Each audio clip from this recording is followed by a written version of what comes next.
Reviews from CNET.com. ZTE's Nubia 5S Mini is something of a rarity among unlocked phones. It's a quad-band LTE phone with a quad-core processor, an attractive 4.7-inch display and 5-13-megapixel front and rear-facing cameras that ZTE claims offer DSLR-like photography. But you won't find any bloatware. The performance is strong, and when it's available from Amazon on August 27 it'll cost a mere $280. That's all great. But while the phone makes for an attractive prospect, its cameras don't measure up. Design and specs. The irony of calling a device with a 4.7-inch display mini isn't lost on me, but phones, especially Android phones, are getting bigger, and that's great for folks like me who are cursed with gigantic hands. The not mini ZTE Nubia 5S, by contrast, has a 5-inch display. I suppose that 0.3 inches makes all the difference. The Nubia 5S Mini isn't at all unwieldy though. Just 0.3 inches thick and relatively light at 4.5 ounces. The plastic chassis feels smooth and it's very comfortable to hold. At 5.4 inches tall and 2.7 inches wide it should also fit into most pockets with ease. It's something of a looker too, with soft curves and a thin bezel bordering that screen. The bright white back is also eye-catching in an understated sort of way, though I'd imagine that if anyone asked for the phone's name, it would be because the stylistic logo is actually indecipherable, at first blush. What's a Nudio? A single speaker sits right underneath the logo, and the anemic, tinny sound it pumps out is dismal. Stick to headphones. At 1280 x 720 pixels, the display's resolution looks a little meager alongside the 1080p screens on phones like the Samsung Galaxy S5 or the Nexus 5. Text is still plenty sharp at that resolution though, and images look crisp on the bright screen. Viewing angles are also quite good, and colors remain true no matter how I held the phone. The Nubia 5S Mini's 312p display is just shy of the pixel density on Apple's iPhone 5S, which sits at 326 pixels per inch. Camera. The Nubia 5S Mini's front-facing camera has a 5-megapixel resolution, which strikes me as quite a bit for a selfie cam. A 13-megapixel shooter sits on the rear, alongside the LED flash. The camera offers all of the features you'd expect to find on a modern smartphone packed into 3 shooting modes, which you swap between by tapping a button on the display. There's auto mode, so you can just jump in and take photos. Fun mode offers 7 different creative styles and even more effects to choose from. This is where you'll find the burst mode, panoramas, and HDR photo shooting modes, for example. Of particular interest is the Clear Object setting, which is supposed to analyze the scene you're shooting, and gives you the option to remove an offending item or person out of the picture. I found it hard to predict what counts as a removable object unfortunately, and in shots with too many objects in close proximity, the shooting mode failed to find anything removable at all. Pro mode is where I spend most of my time as it's admittedly pretty cool. In Pro mode, a horizon level is superimposed right on the screen, so you can get everything in a shot line up just right. That's something I'd really like on my Nexus 5, or even my DSLR in Sony Alpha A6000. Hold the phone horizontally facing the ground while you're in Pro mode and that level turns into a compass. I'm not entirely sure why it turns into a compass, but I could get lost in my tiny apartment, so I won't begrudge its presence. More importantly, Pro mode offers autofocus and exposure locks when you're shooting pictures or video. When you want to get the perfect shot, direct control over the autofocus and exposure levels will prove invaluable. The slew of options and modes to jump between is precisely where the camera falls apart. When you're shooting in auto mode, you're pretty much at the software's mercy. Sometimes images turn out nicely. More frequently, highlights are blown, the autofocus struggles to keep with an active subject or the exposure is off. I can switch to Pro mode and take control of the situation, But I often found myself missing decent shots as friends and cats refused to sit still while I fussed with settings. To make matters worse, you actually need to cycle between the three shooting modes in order. If I want to take a panorama shot, for example, I need to get to Fun mode, 1 tap from Pro, 2 taps from Auto, then press the Creative Styles icon, and then select Panorama. On my Nexus 5, I just swipe in from the left. If the shots were great, I'd scowl at the cumbersome interface and move on. But the shots are not especially impressive. Most of the images I took were plagued with noise and devoid of finer details should you try to zoom in.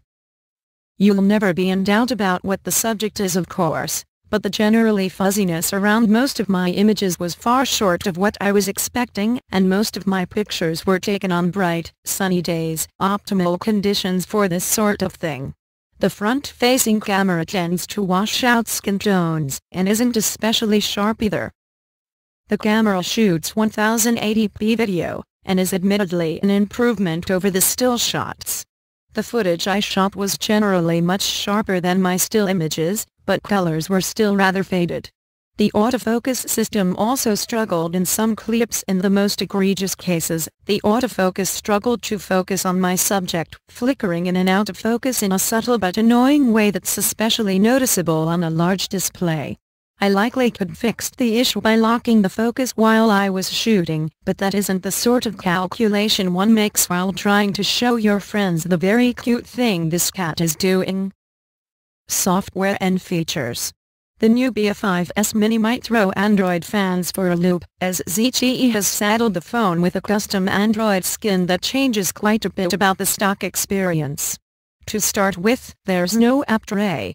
It's been a few years since an iPhone was my primary device, and I'd all but forgotten how cluttered things can feel when all of the apps you've downloaded are plopped right onto your home screens. You can of course just arrange everything into their own folders, but I also tend to use quite a few widgets, which complicates matters. The Nubia's skin does offer a neat temporary tray you can use to organize apps. Press and hold on apps and they'll drop down into this tray where you can move them to different screens en masse. The phone is saddled with Android 4.3 Jelly Bean, which was released back in October of 2013. That's a bummer if you like saying, "Okay Google," to get your phone to respond to voice commands, just one of the many features introduced in Android 4.4 KitKat. Holding down the home button also activates the task switcher. If you love Google now, you'll need to access it from the Google Search app. Neither one of those changes will affect folks who don't use those apps, but they're two of my favorite Android features on my Nexus 5, and the ease of access is sorely missed. Perhaps the greatest benefit of buying the phone unlocked on Amazon over getting it from a carrier is the near absolute lack of bloatware. ZTE has provided the chat messaging app, the very attractive file manager and calendar apps, the Gamecois app store, and a few tools like a flashlight and FM radio, but there's nothing you can't simply ignore or uninstall. That's maddeningly rare these days, and a serious nod in ZTE's favor. Even my Nexus 5 has that HP print service plugin I can only disable, but not remove. Performance. The 5S Mini packs a 1.2 GHz quad-core Qualcomm Snapdragon processor, paired with 2 GB of RAM, and offers 16 GB of storage space. You can expand that storage with 32 GB microSD cards, but the micro SIM card tray and the microSD slot are hidden underneath the phone's backplate, which isn't ideal if you expect to swap those out often. The 2000 mAh battery also isn't removable, but it held up well against days packed with web browsing on LTE, streaming music to a Bluetooth speaker, and a fair amount of gaming, for testing purposes of course. On especially busy days spent traveling around the San Francisco Bay Area, I would definitely seek a charger by the evening, but I never worried about finding an outlet when I was just making calls or checking directions with Google Maps. The phone is rated for up to 30 hours of standby time. The Nubia 5S Mini's performance is pretty good. Navigating around the home screens and in and out of menus is effortless with nary a hint of lag. Ditto for firing up apps. I might gripe about the camera's quality, but it was up and ready to shoot within about 2 seconds of swiping up from the lock screen, and slightly faster when I tapped the icon directly from the home screen. Gaming performance was pretty good too. I tried out some relatively hardware-intensive Android games like Dead Trigger 2, Real Racing 3, and Asphalt 8, and things chugged along smoothly. I did notice some dropped frames and the occasional bit of stuttering, but nothing egregious enough to sour the experience. As I mentioned earlier, this quad-band LTE-capable phone is sold in locked and will work on AT&T and T-Mobile's networks. I tested it on AT&T in San Francisco and Oakland, and download speeds generally hovered at about 8 megabit per second, though I occasionally saw faster, up to 13.5 megabit per second, as I roamed the city. AT&T's network can be spotty in some parts of Oakland, so always make sure you check coverage maps before settling on a carrier. Call quality was excellent. I spoke to people across town and across the country, and their voices always came through loud and clear. I received no complaints about my voice quality, either. Conclusion. ZTE is billing the Nubia 5S Mini as a great phone for folks who want to take great photos on a smartphone, but that's just not the case.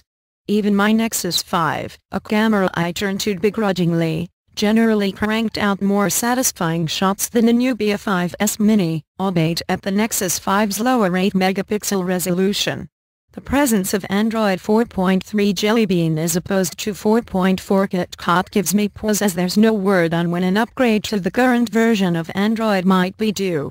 That's especially worrying in light of the recent reveal of Android L. I'm also not a fan of the Nubia's Android skin, but I'm a stickler for barren home screens and love saying, "Okay Google," to save myself the effort of swiping around on my phone. But then I come back to the price. $280 for an unlocked, LTE-capable phone with a fairly speedy processor is a great deal. And while there's only 16 gigabytes of storage space, that 32 gigabytes of expandable memory sweetens the deal. As someone who loves to travel and picks up a local SIM card whenever possible, an unlocked phone is an absolute must for me. And I paid just over $100 more to get my unlocked 32 gigabytes Nexus 5 last year. There certainly isn't a $100 margin between these two devices. With no word on when a Nexus 6 might rear its head, I'd personally be hesitant to pull the trigger on the Nubia 5S Mini when it becomes available on August 27. But if you want an attractive, capable, contract-free smartphone that will serve you well at home and on your next trip abroad, the ZTE Nubia 5S Mini will not disappoint, especially if you've got a B-Fire camera on standby. Thanks for watching this video, and don't forget to subscribe this channel for more useful news.